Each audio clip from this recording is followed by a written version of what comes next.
Well, howdy there, Internet people. It's Bo again. So, today we're going to talk about the Biden administration's new rule about treatment. Except it's not new and it's not a Biden administration rule.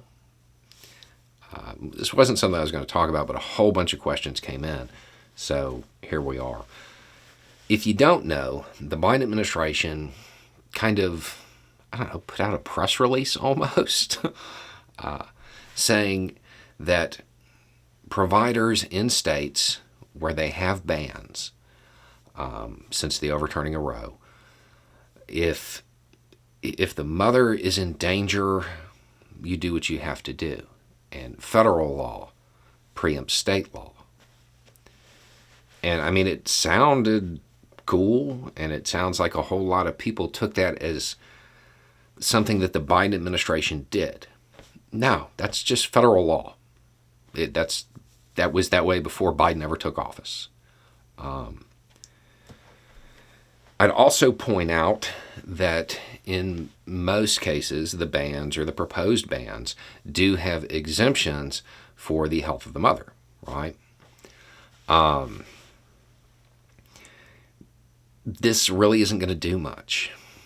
I mean, I'm sure from the provider point of view, it's nice to know the feds are on your side. And the guidance that went out did provide a couple of examples, like ectopic pregnancies or preeclampsia, something like that, as justifications. And they did use the term stabilize the patient rather than the way a lot of the state laws work. It really seems like the mother's life has to be in immediate danger, right? So there is that. At the same time, if you're the provider, what do you know? You know that if you perform that procedure, well, the state is going to come in and investigate. And in the beginning, just like any law, there's going to be overzealous enforcement. So providers are probably going to delay care.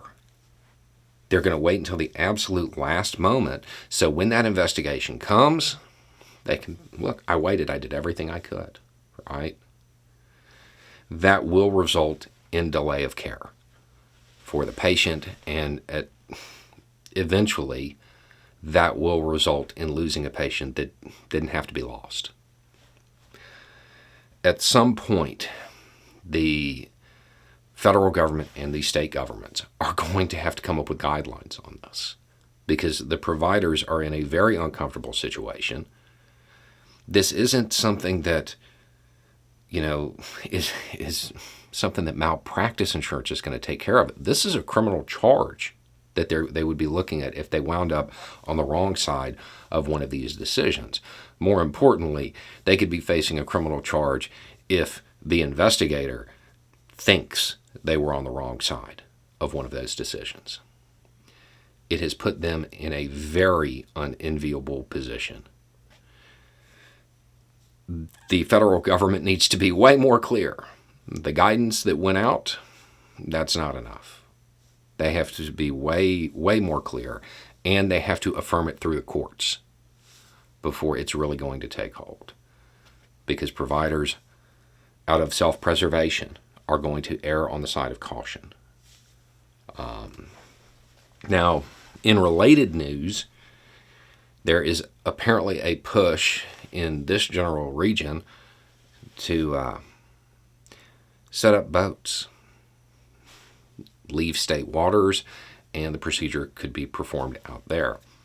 They're looking into it, and they're trying to find locations and methods of doing this. That's unique.